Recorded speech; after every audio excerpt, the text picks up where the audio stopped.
di antara sebaik-baik pemimpin adalah orang-orang yang kalian mencintai pemimpin itu dan pemimpin itu mencintai kalian.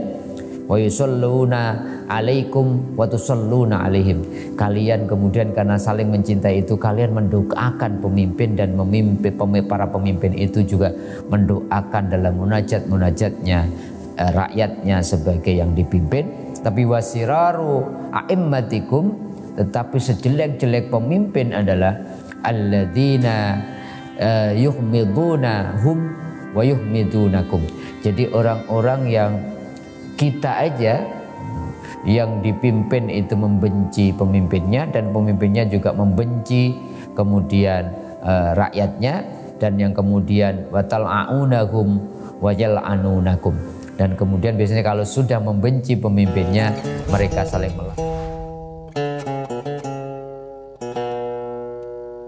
Assalamualaikum warahmatullahi wabarakatuh. Sahabat-sahabatku, pemirsa channel Tauhid Cinta, alhamdulillah kita bisa bersua kembali.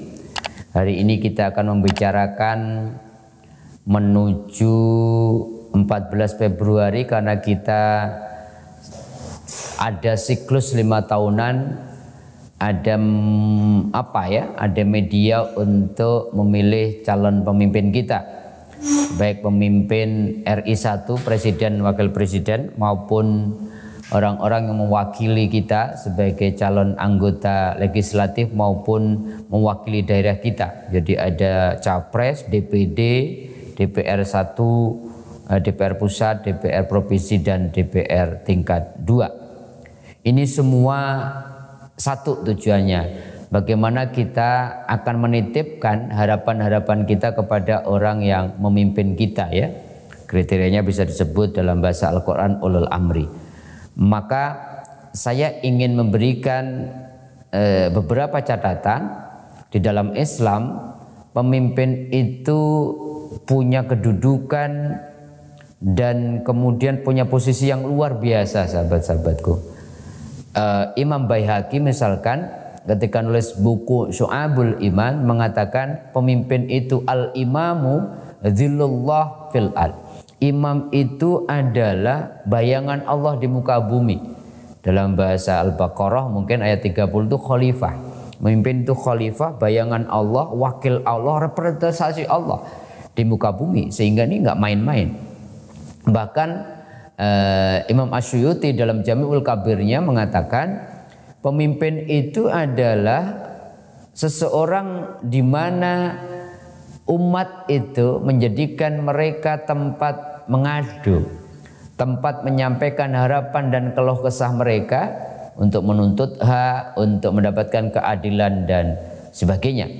Bahkan tidak heran kemudian Gunawan Muhammad dalam satu catatan pinggirnya mengatakan pemimpin itu diamanahi tanggung jawab besar sekaligus tanggung jawab yang kemudian berat.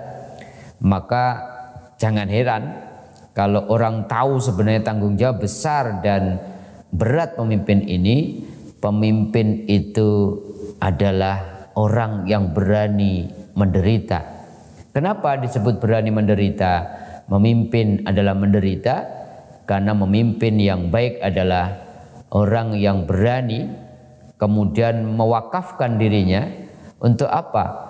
Untuk menghantarkan umat yang dipimpin, rakyat dipimpin menggapai keadilan, kesejahteraan, kemakmuran, mendapatkan hak-hak mereka dan berbuat adil kepada mereka. Oleh karenanya, saking kemudian kedudukan pemimpin ini tanggung jawabnya berat dan besar karena merekalah harapan umat yang dipimpinnya untuk mendapatkan bahagia secara duniawi maupun menghantarkan mereka, membimbing mereka juga bahagia akhirat. Maka kemudian kalau seseorang bisa memerankan tanggung jawab pemimpin yang sesatinya berat dan besar itu, Allah berikan reward yang luar biasa. Dalam hadis Bukhari Muslim kita kenal ada 7 orang, 7 golongan yang dapat naungan nanti di akhirat di padang mahsyar ketika semua orang kepanasan. Salah satunya adalah al-imamu adil, yaitu seorang pemimpin yang adil. Oleh karenanya, karena seorang pemimpin adalah bayangan Allah di muka bumi, harapan rakyat untuk mendapatkan segala yang mereka dambakan, kesejahteraan, keadilan, haknya dan sebagainya, nggak boleh sembarangan. Pemimpin yang diberi kedudukan mulia ini nggak boleh sembarangan.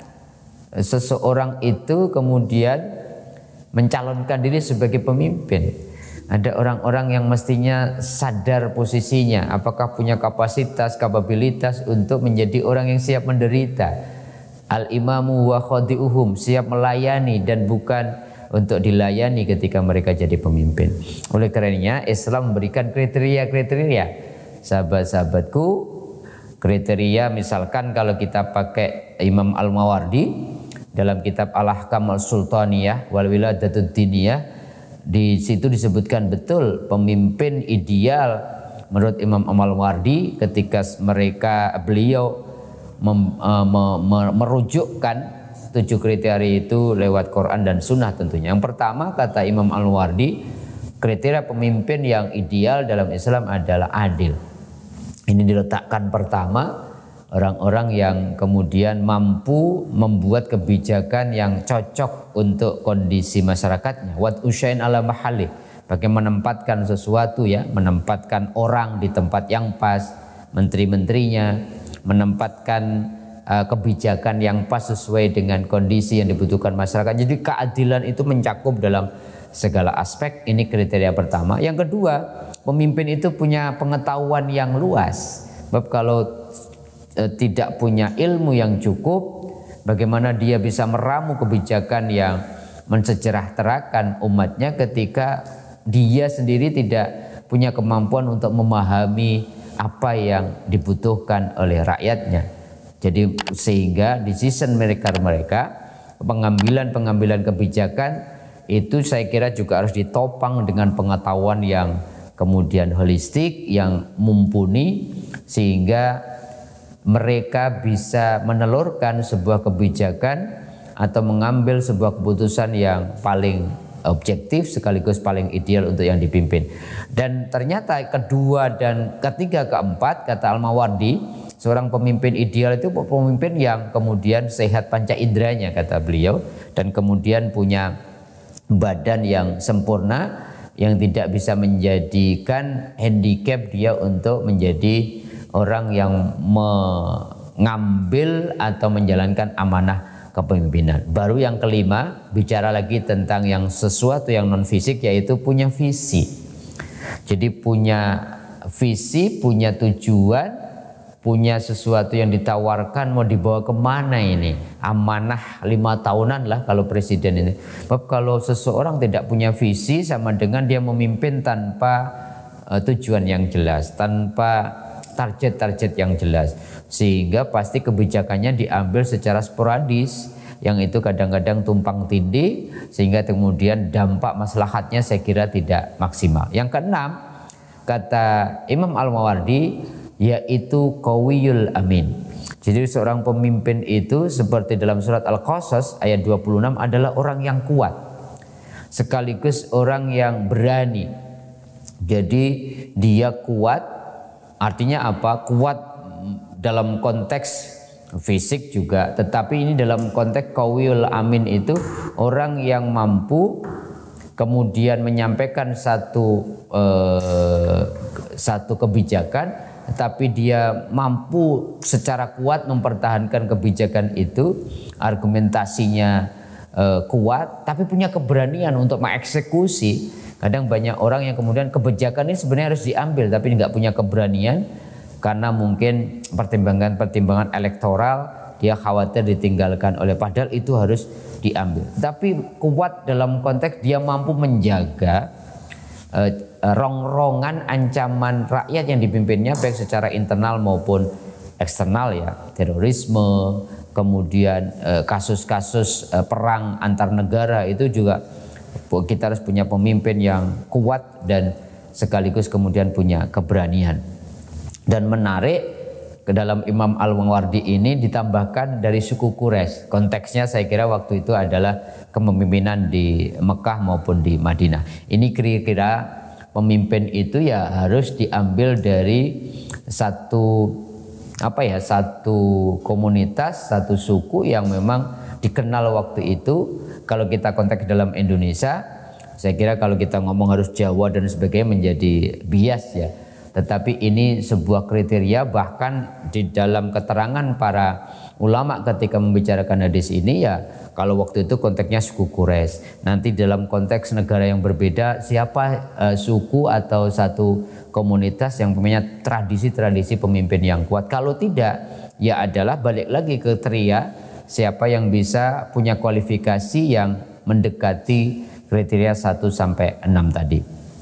Itu apa yang disampaikan oleh Imam Al-Mawardi dalam Al-Ahkamul Sultaniyah. Kalaulah boleh kemudian kita rangkum dalam sebuah catatan kecil yang mudah dipahami oleh siapapun yang 14 Februari nanti harus menentukan pilihan siapa yang ingin dititipkan amanah untuk membawa aspirasi dan harapan-harapan mereka. Kira-kira pertama, pemimpin itu harus jujur ya, harus siddiq, mengatakan yang benar, punya integritas ya, tidak suka bohong dan sebagainya. Yang kedua harus amanah ya, tidak curang dalam konteks meraih kepemimpinannya, dalam kontestasinya juga tidak curang, tetapi nanti dia tidak curang juga ketika memimpin, sekaligus dia amanah. Karena ini penting sahabat-sahabatku, karena Rasulullah sendiri mengingatkan betul dalam riwayat hadis Bukhari, "Ma min abdin yastar'ihillaha ra'iyah." Barang siapa diberi amanah oleh Allah sebuah kepemimpinan, tetapi yamutu wa yauma yamut, tapi ketika dia meninggalkan dunia, dia meninggal ketika diamanai kepemimpinan itu, wa huwa ghasun, tetapi dia mencurangi rakyatnya, maka illa haramallahu alaihil jannah, maka orang tersebut diharamkan untuk mencicipi surga Allah. Ini saya kira sebuah ancaman untuk para pemimpin, harus mereka amanah, tetapi untuk meraih kepemimpinan dengan cara-cara yang baik, tidak curang, tetapi setelah mendapatkan kepemimpinan dengan cara yang baik itu dia amanah menjalankan kepemimpinan atau sesuatu yang menjadi harapan dari orang yang memilihnya. Dan yang ketiga, saya kira penting pemimpin juga harus bertanggung jawab. Ala kullukum ra'in wa kullukum mas'ulun an ra'iyati. Ingat, Anda boleh memimpin dengan semau Anda, tetapi ingat setiap kepemimpinan, setiap keputusan, setiap apa yang Anda jalankan wahai pemimpin, nanti akan Allah mintai pertanggungjawaban semuanya. Walaupun boleh jadi kita selamat dari pengadilan dunia, tidak ada yang tahu kita melakukan hal-hal yang dalam konteks kedaliman, memanfaatkan kekuasaannya, tapi semuanya ada pertanggungjawabannya. Yang keempat, kriterianya tentunya adalah pemimpin itu ahli, pemimpin itu harus cerdas. Karena apa? Kalau seorang pemimpin tidak punya kapabilitas, tidak punya kemampuan, maka pasti kebijakan-kebijakan yang diambil berdasarkan pertimbangan-pertimbangan yang saya kira tidak utuh, sehingga hasilnya adalah tidak berdampak manfaat secara maksimal bagi rakyat yang dipimpinnya. Maka Kanjeng Nabi mengingatkan betul dalam hadis riwayat Imam Bukhari, fa idza dhayyi'at al-amanah fangtadiris sa'ah. Ketika amanah sudah hilang, maka tunggulah saat. Saat apa? Ada yang mengatakan kiamat, saat ini adalah saat kehancurannya. Maka kemudian para sahabat bertanya, kaifa idu'atuhu, bagaimana sih sebenarnya kriterianya yang disebut amanah itu sudah hilang? Bagaimana caranya amanah itu hilang dari seorang pemimpin? Maka Rasulullah kemudian mengatakan, idza wusidal amru ila ghairi ahlihi fantadrisa. Maksudnya amanah itu mudah hilang, dilupakan oleh para pemimpinnya. Biasanya pemimpin itu kita serahkan kepada orang yang tidak cakap, tidak punya kapabilitas.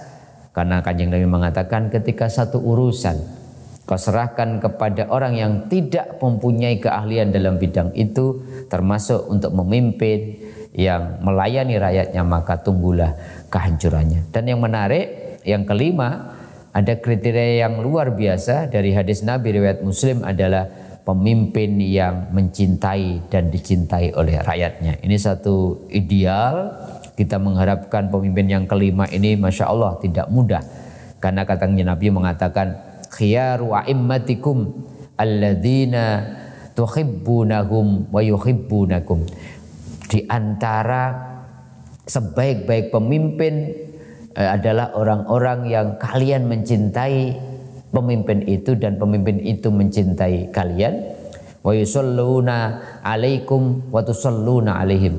Kalian kemudian karena saling mencintai itu kalian mendoakan pemimpin dan para pemimpin itu juga mendoakan dalam munajat-munajatnya rakyatnya sebagai yang dipimpin. Tapi wasiraru a'immatikum, tetapi sejelek-jelek pemimpin adalah alladzina yuhmidunahum wa yuhmidunakum. Jadi orang-orang yang kita aja yang dipimpin itu membenci pemimpinnya dan pemimpinnya juga membenci kemudian rakyatnya, dan yang kemudian watal'aunahum wa yal'anunakum. Dan kemudian biasanya kalau sudah membenci pemimpinnya mereka saling melaknat, saling menghina.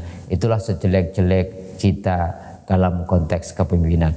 Mudah-mudahan kriteria yang 5 ini bisa menjadi paling tidak ya panduan kita secara mudah, sahabat-sahabatku, untuk menentukan kriteria pemimpin yang akan kita titipkan seluruh harapan dan doa-doa kita untuk menjadikan Indonesia menjadi negara yang luar biasa. Jujur, amanah dan tidak curang, pemimpin yang bertanggung jawab, punya keahlian dan kecerdasan, dan yang terakhir pemimpin yang mencintai rakyatnya dan rakyatnya juga mencintai mereka. Mudah-mudahan ada manfaatnya. Kurang lebihnya mohon dibukakan pintu maaf. Assalamualaikum warahmatullahi wabarakatuh.